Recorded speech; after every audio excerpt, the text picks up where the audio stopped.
ಆಕಾಶವಾಣಿಗೆ ಸೇರ್ಕೊಳ್ಳೋ ಇದಿರಲಿಲ್ಲ. ಆ್ಯಕ್ಚುಲಿ ಎಲ್ಲ ಆಗಿದ್ದು ಒಳ್ಳೇದಕ್ಕೆ ಅಂತ ಅನ್ಕೋಬೇಕು ನಾವು.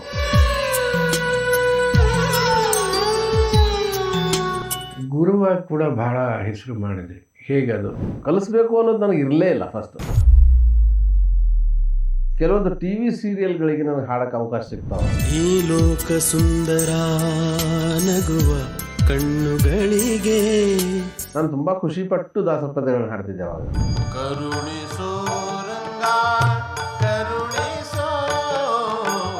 ಸೊ ಈ ಗಾಯನ ಆಮೇಲೆ ನೀವು ಅಪ್ಗ್ರೇಡ್ ಮಾಡಿಕೊಂಡು ಇದಾಯಿತು.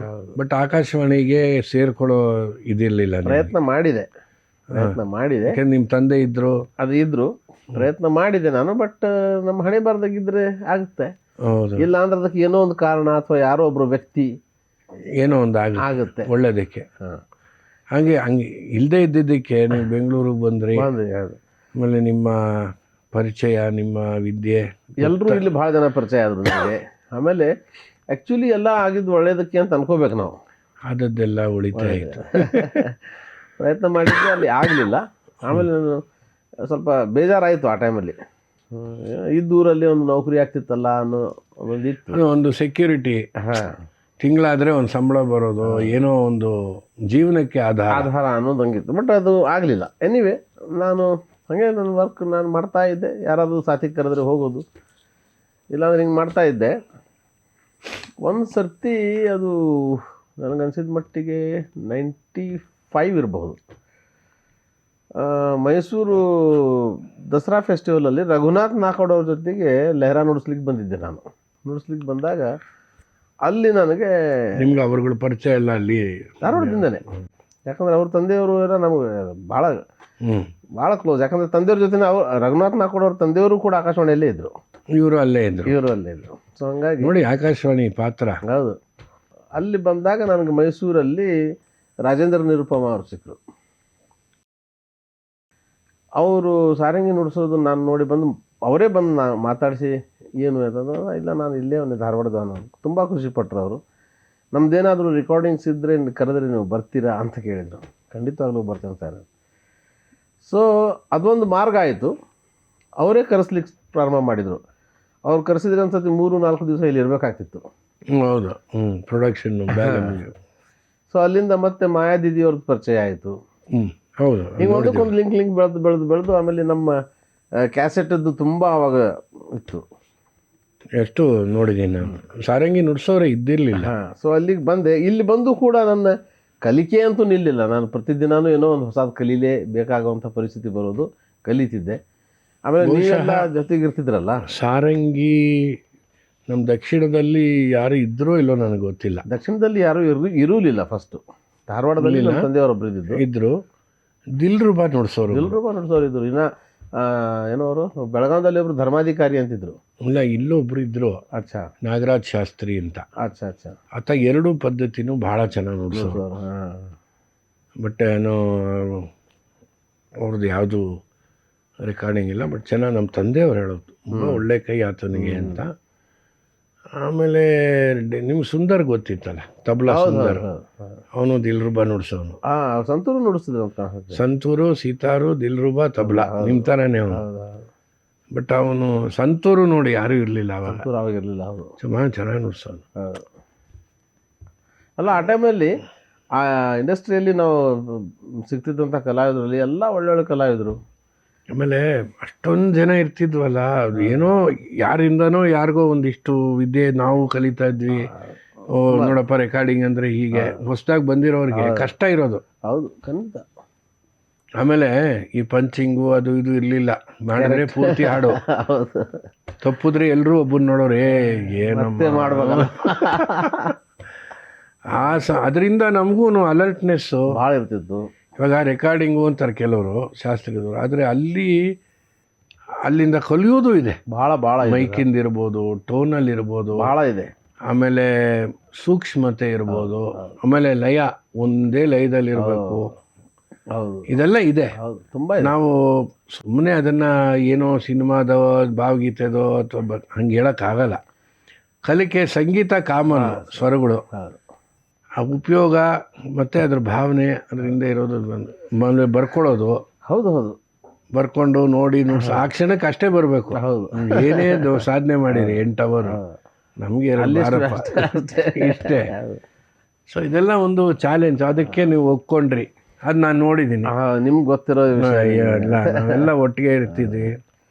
ಸುಮಾರು ನೀವು ದಕ್ಷಿಣಾದಿ ಇದರಲ್ಲಿ ನೀವು ರೆಹಮಾನ್ಗೂ ನುಡ್ಸ್ಕೊಂಡ್ರಿ, ಆಮೇಲೆ ರೆಹಮಾನ್ಗೂ ನುಡಿಸಿದ್ವಿ. ಅಲ್ಲಿ ಸುಮಾರು ಜನರಿಗೆ ಇಲ್ಲಿ ವರ್ಕ್ ಮಾಡಿದ್ವಿ. ಈವನ್ ಮಲಯಾಳಂ ಇಂಡಸ್ಟ್ರಿಗೂ ನಾನು ಹೋಗಿ ನುಡಿಸಿದ್ದೆ, ತೆಲುಗು ಇಂಡಸ್ಟ್ರಿಯಲ್ಲೂ ಕರೆದ್ರು. ಅದೇನೋ ಈ ಬೆಂಗಳೂರಿಂದ ಆ ಇದರಿಂದ ಅಂದರೆ ಇಲ್ಲೊಬ್ಬ ಇದ್ದಾನೆ ಅಂತ ಗೊತ್ತಾಗುತ್ತೆ. ಆವಾಗ ನಿಮಗೆ ಗೊತ್ತಿರಬೇಕು, ಚೆನ್ನೈಯಿಂದನೂ ಆರ್ಟಿಸ್ಟ್ಗಳು ಸಿನಿಮಾದಕ್ಕೆ ನುಡ್ಸಕ್ಕೆ ಬರೋರು ಮಾಡೋರು. ಸೊ ಆ ವಿಷಯ ಹಾಗೆ ಹರಡ್ತದೆ. ಈಗಿನ ಥರ ಫೇಸ್ಬುಕ್ಕು ಅದು ಏನಿಲ್ಲ, ಫೇಸೇ ಬುಕ್ಕು. ಅವಾಗ ಫೇಸೇ ಬುಕ್ ಅದು. ನಮ್ಮ ನುಡ್ಸಾಣಿಕೆನೇ ನಮ್ಮ ಇದು ಸ್ವತ್ತು. ಹೌದು, ಅದು ಚೆನ್ನಾಗಿದ್ರೆ ಎಲ್ಲರೂ ಅಂದರೆ ಎಲ್ಲಿಂದನೋ ಬಂದಿರೋ, ನಾನು ಅಲ್ಲಿ ಹೋಗಿದ್ದೆ, ಒಬ್ಬರು ಸಾರಂಗಿ ನುಡ್ಸಿದ್ರು, ನಾನು ಹೋಗಿದ್ದೆ ಅಲ್ಲೊಬ್ರು ವೀಣೆ ನುಡ್ಸಿದ್ರು, ಆಗೋದು. ಹೌದು, ಹೀಗೆ ನಡೀತು. ಆಮೇಲೆ ಇನ್ನೊಂದೇನಾಯಿತು, ಇಂಡಸ್ಟ್ರಿ ಎಲ್ಲ ಕಡೆ ಹರಡ್ಕೊಳ್ತಾ ಇತ್ತು. ಕರೆಕ್ಟ್. ಮೊದಲು ಬಾಂಬೆನೇ ಇತ್ತು. ಹೌದು, ಚೆನ್ನೈ ಬಂತು, ಬೆಂಗಳೂರು, ಆಮೇಲೆ ಹೈದರಾಬಾದು, ಬಹುಶಃ ಇವಾಗ ತ್ರಿವೇಂದ್ರಮಲ್ಲೂ ಮಾಡ್ತಾ ಇದ್ದಾರೆ. ಅಲ್ಲ ಕಡಿಮೆ ಇತ್ತು. ಹೌದು, ತುಂಬ ಕಡಿಮೆ ಇತ್ತು ಅವಾಗ. ಈಗೆಲ್ಲ ಕಡೆ ನಡೀತಾ ಇದೆ. ಕೆಲವೆಲ್ಲ ಇಂಡಸ್ಟ್ರಿನ ಅಂದರೆ ಸಿನಿಮಾ ಇಂಡಸ್ಟ್ರಿ, ಮ್ಯೂಸಿಕ್ ಎಲ್ಲ ಪಾಪ ಶಂಕರ್ನಾಗ ಭಾಳ ಕಷ್ಟಪಟ್ಟು ಇಲ್ಲಿಗೆ ತಗೊಂಬಂದು. ಆವಾಗ ಇಲ್ಲಾಂದರೆ ಎಲ್ಲರೂ ಚೆನ್ನೈಗೆ ಹೋಗ್ಬೇಕಾಗ್ತಿತ್ತು. ಎಲ್ಲ ಚೆನ್ನೈಗೆ ಹೋಗ್ಬೇಕಾಯ್ತು. ಅಂದರೆ ನೀವು 95 ಮೇಲೆ ಸಂಪೂರ್ಣವಾಗಿ ಬೆಂಗಳೂರಲ್ಲಿ ಉಳ್ಕೊಂಡ್ರಿ. ಅಷ್ಟೊತ್ತಿಗೆ ಮದುವೆ ಆಗಿತ್ತಾ? 94 ಏಪ್ರಿಲ್ ಮದುವೆ ಆಯಿತು.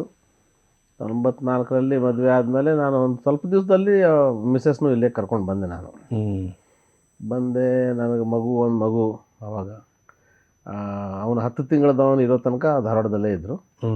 ಅವನು 10 ತಿಂಗಳದವ ಆದಮೇಲೆ ಕರ್ಕೊಂಡು ಬಂದ್ವಿ ಇಲ್ಲಿ. ಸರ್ಫರಾಜ್. ಸೊ ಅವ್ರು ಬಂದು ಅವ್ರದ್ದು ಬಹಳ ಸಹಕಾರ ಸಿಕ್ತು ಲೈಫಲ್ಲಿ. ಅದು ಬೇಕೇ ಬೇಕಲ್ಲ ಸರ್. ಅದಿಲ್ಲ ಅಂದರೆ ಕಲಾಕಾರ ಸಂಗೀತಗಾರಿಗೆ ನಾನು ಹೇಳ್ತಾ ಇರ್ತೀನಿ, ನಮ್ಮನ್ನು ಕೈ ಹಿಡಿಯೋರು ಕಷ್ಟ, ಆದರೆ ನಾವೇ ಹೋಗಿ ಕೈ ಹಿಡ್ಕೋಬೇಕು. ಹಾಗೆ ಆಮೇಲೆ ಅರ್ಥ ಮಾಡ್ಕೊಂಡು ಬದುಕೆಂದರೆ ಅವನು ಈ ರೆಕಾರ್ಡಿಂಗ್ ಇಂಡಸ್ಟ್ರಿಲಿ ಇರಲಿ ಅಥವಾ ಎಲ್ಲ ಇರಲಿ, ನಮಗೆ ಸಮಯ ಸಂದರ್ಭ ಅಂತಿರಲ್ಲ. ಕರೆಕ್ಟ್.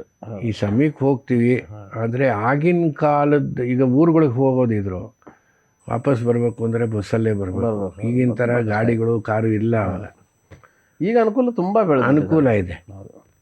ಆವಾಗ ಹಂಗಿರ್ಲಿಲ್ವಲ್ಲ. ಇಲ್ಲ, ನೀವು ಆಟೋ ಹಿಡಿಬೇಕು. ಯಾರ ಕಡೆನೂ ಸ್ವತಂತ್ರ ಗಾಡಿಗಳು 10:30-11 ಗಂಟೆ ಆದರೆ 1.5 ಕೇಳ್ತಾರೆ. ಕೊಡ್ಬೇಕಂತ ಯೋಚನೆ ಬೇರೆ. ಇಷ್ಟೆಲ್ಲ ಇತ್ತು. ಪಾಪ ಅದನ್ನೆಲ್ಲ ಸಹಿಸ್ಕೊಂಡು ಸಂಸಾರ ನಿಭಾಯಿಸಿದ್ದಾರೆ ಅಂದರೆ, ಅವಾಗಿನ ಶ್ರುತಿ ಸೇರ್ಬೇಕಾದ್ರೆ ಅಲ್ಲೇನೆ.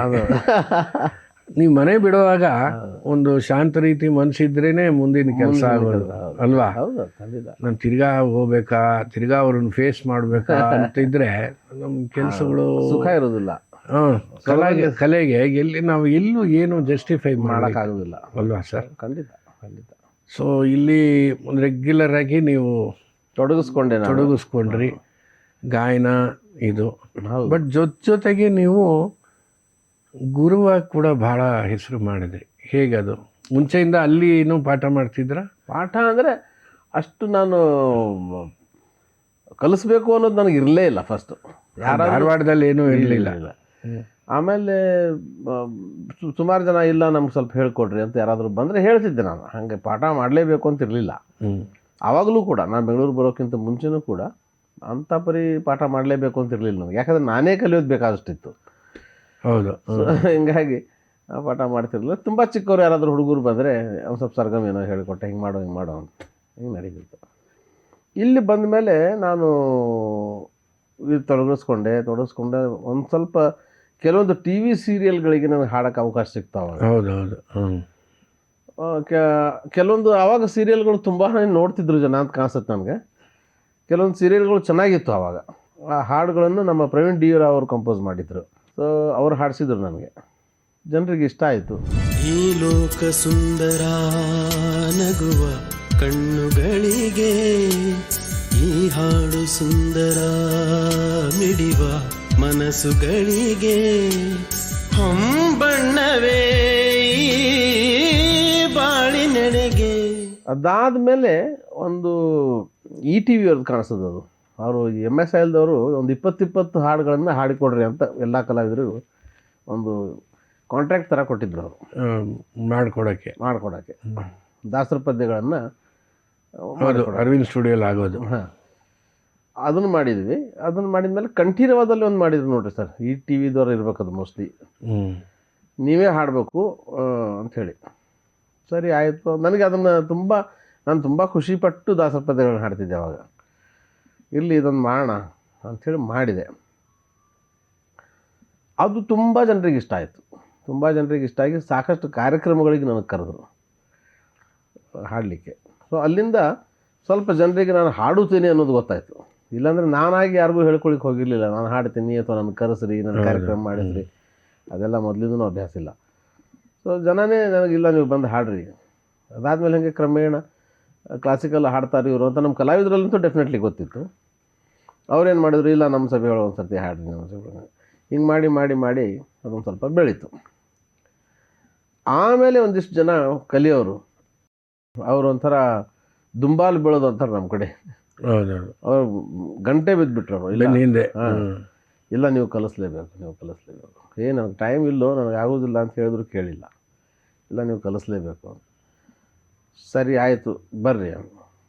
ಆವಾಗ ಏನು ನನಗೆ ಇದು ಫೀಸ್ ಇಷ್ಟು ಕೊಡ್ರಿ, ಅದನ್ನು ನಾನೇನು ಹೇಳ್ತಿರಲಿಲ್ಲ. ಕೆಲವೊಬ್ಬರು ಕೊಡುತ್ತಿದ್ದಿಲ್ಲ, ಕೆಲವೊಬ್ರು ಕೊಡ್ತಿದ್ರು. ಎಷ್ಟು ಕೊಡ್ತಿದ್ರು ಅಷ್ಟೇ, ಹಿಂಗೆ ನಡೀತಿತ್ತದು. ನನಗೆ ಸಮಯ ಇದ್ದಾಗ ಮಾಡ್ತಿದ್ದೆ.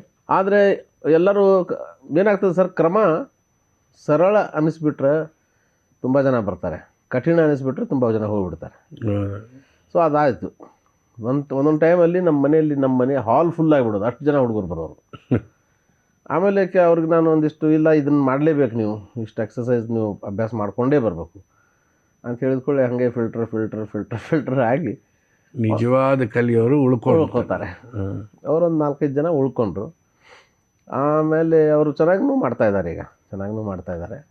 ಇನ್ನು ಸ್ವಲ್ಪ 1 ವರ್ಷ, 1.5 ವರ್ಷ ಅಥವಾ 2 ವರ್ಷ ಹಿಂಗೆ ಕಲ್ತವ್ರು ಅವ್ರು ಬೇರೆ ಅಂದರೆ ಸುಗಮ ಸಂಗೀತಕ್ಕೆ ಇದಕ್ಕೆ ಹೋದ್ರು. ಅವರು ಚೆನ್ನಾಗಿ ಮಾಡ್ತಾಯಿದ್ದಾರೆ. ಕವಲು ಹೊಡೆದು ಬಿಡ್ತಾರೆ. ಹಾಂ, ಅಂದರೆ ಅದು ಏನಾಗುತ್ತೆ, ಒಂದು 5 ವರ್ಷ 6 ವರ್ಷ ಆದರೂ ಶಾಸ್ತ್ರೀಯ ಅಭ್ಯಾಸ ಮಾಡಲೇಬೇಕು. ಮಾಡಿದರೆ ಒಳ್ಳೆ ಒಂದು ಅಥಾರಿಟಿ ಬರುತ್ತೆ ನಿಮಗೆ. ನೀವು ಹಾಡೋದ್ರಲ್ಲಿ ಸ್ವರಸ್ಥಾನಗಳಲ್ಲಿ ಇರ್ಬೋದು, ಲಯದಲ್ಲಿ ಇರ್ಬೋದು, ರಾಗ ಪರಿಚಯ, ಆಮೇಲೆ ಸಾಹಿತ್ಯದ ತಿಳುವಳಿಕೆ ಇರಬೇಕು ಸರ್. ಅದು ಕ್ಲಾಸಿಕಲ್ ಇರಲಿ, ಸುಗಮ ಸಂಗೀತ ಇರಲಿ. ಹೌದು, ಸಾಹಿತ್ಯದ ಶುದ್ಧತೆ ಇರಬೇಕು, ಸ್ಪಷ್ಟತೆ ಇರಬೇಕು. ಸುಗಮ ಸಂಗೀತದಲ್ಲೂ ಇನ್ನೂ ಹೆಚ್ಚದು. ಹೌದೌದು. ಈಗ ನಮ್ಮ ಶಾಸ್ತ್ರೀಯ ಸಂಗೀತದೊಳಗೆ, ನಮ್ಮ ಕ್ಲಾಸಿಕಲ್ ಬಂದಿಷ್ನೊಳಗಾದ್ರೆ ಏನಾದ್ರು 4 ಸಾಲುಗಳು. ಅದೇನು ಒಂದು ಈ ಪದ ಇಲ್ಲಾರ್ದೆ ಇನ್ನೊಂದು ಆ ಪದ ಅಲ್ಲಾಡ್ಬೋದು. ಸುಗಮ ಸಂಗೀತದಲ್ಲಿ ಹಂಗಾಗೋದಿಲ್ಲ. ಅಲ್ಲಿ ಎಲ್ಲ ಅರ್ಥ ಬರೋಕ್ಕೋಸ್ಕರ ಒಂದು ಪ್ರಾಸವಾಗಿ ಒಂದು ಲೈನ್ ಫುಲ್ ಹಾಡಬೇಕು. ಹೌದು, ಕಷ್ಟ ಇದೆ. ಒಂದೊಂದು ಪ್ರಕಾರಗಳಿಗೂ ಅದರದ್ದೇ ಆದ ಕಷ್ಟಗಳು, ನಷ್ಟಗಳು ಎಲ್ಲ ಇದೆ. ಈಗ ನೋಡ್ರಿ ಸರ್, ಈಗ ಸುಗಮ ಸಂಗೀತದೊಳಗೆ ನಾವು ಹೋದ್ರೆ ಅದರಲ್ಲೇ ಎಷ್ಟು ಜಾನರ್ಸ್ ಇದೆ. ಹೌದು, ಸುಗಮ ಸಂಗೀತದಲ್ಲಿ ನಾವು ವಚನಗಳನ್ನು ಹಾಡೋ ಪದ್ಧತಿ ಬೇರೆ, ಹೌದು, ದಾಸರ ಪದ್ಯಗಳನ್ನು ಹಾಡೋ ಪದ್ಧತಿ ಬೇರೆ. ಅದೇ ನಾವು ಹಿಂದಿ ಭಜನ್ಸ್ಗಳಿಗೆ ಹೋಗ್ಬಿಟ್ರೆ ಅದು ಹಿಂದಿ ಸೊಗಡು ಕಾಣಿಸ್ಬೇಕು. ಅದ್ರ ಹಂಗೆ ಹಾಡಬೇಕು.